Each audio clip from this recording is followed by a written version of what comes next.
ERi-TV news broadcast crew and I, Delayed Sahaya, are now ready for your daily news briefing at 10:30 local time. But first, let us catch up with the major headlines.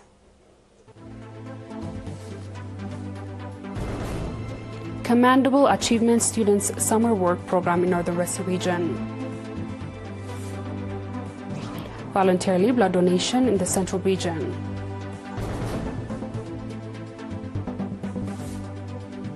Putin announced completion of first mass production of Oreshnik. And protests took place against Israel in Pretoria, South Africa.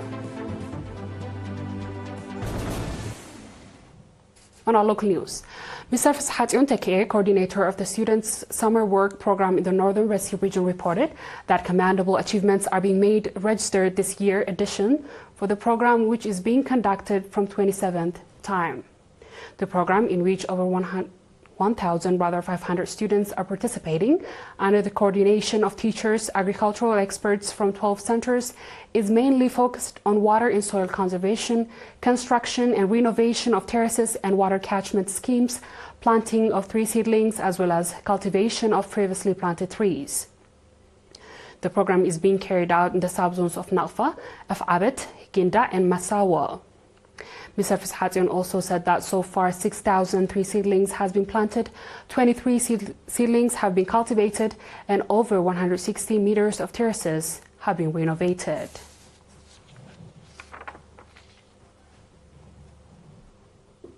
Workers from various government institutions in the Central Region have voluntarily donated 176 units of blood, which is in the aim of saving lives with renewable blood.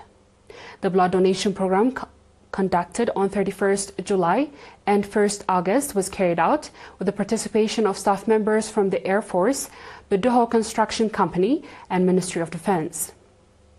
Mr. Angosom Yamana, head of the administration at Bedoho Construction Company, stated that male staff members are voluntarily donating blood 3 times per year, while female staff 4 times annually.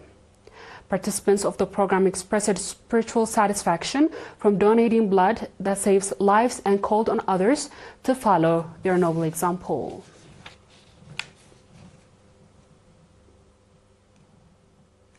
A potable water project in Ad-Hadid Saganeti subzone constructed at a cost of about 2.5 million nakfa has become operational. The project is expected to alleviate a long-standing shortage of drinking water in the administrative areas of Ad-Hadid and Ad-Arja. The project, implemented in collaboration with Southern Region administration and the local community, includes several water distribution centers, 1 water tank, and 2.5 kilometers water pipeline.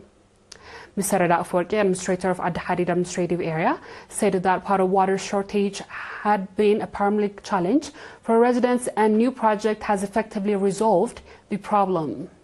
Ad-Hadid administrative area is located 14 kilometers south of Saganeti town.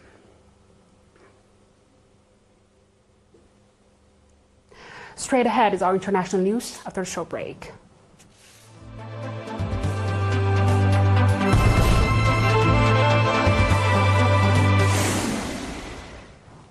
Welcome back.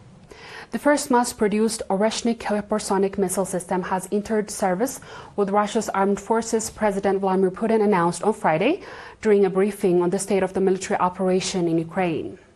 The Russia battle-tested the new hypersonic missile in November by conducting a strike on military factory in Ukraine.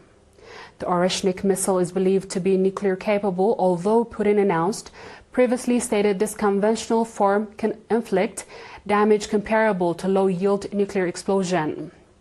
Putin ordered on several production of the hypersonic missile system following a successful field test last year. Now the first mass-produced Oreshnik missile has been completed and has already been delivered to Russian forces, the president announced during Friday's briefing. He also noted that the question of supplying Oreshnik missile to Belarus will likely be resolved by the end of this year, adding that specialists from both countries are now working on preparing positions for the system's future deployment.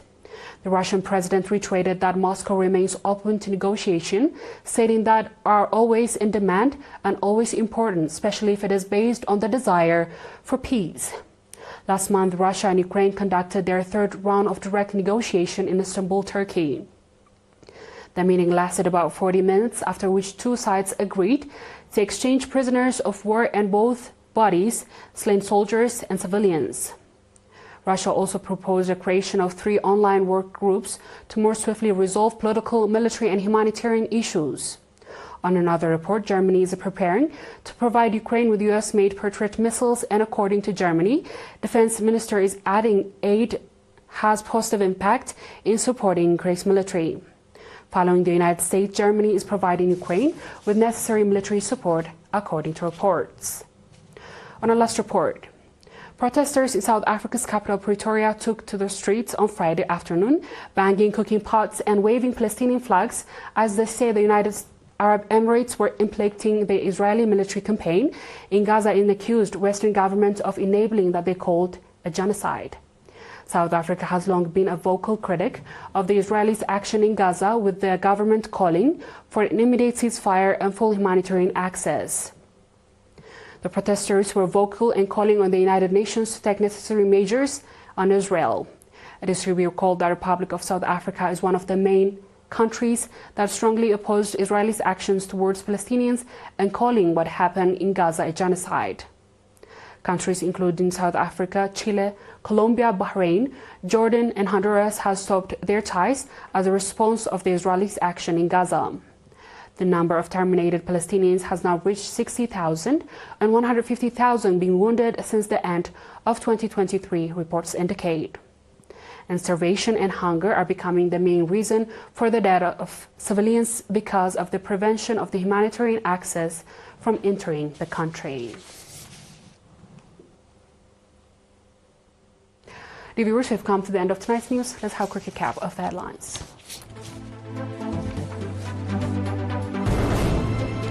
Commandable Achievements Student Summer Work Program in Northern West Region. Voluntarily blood donation in Central Region.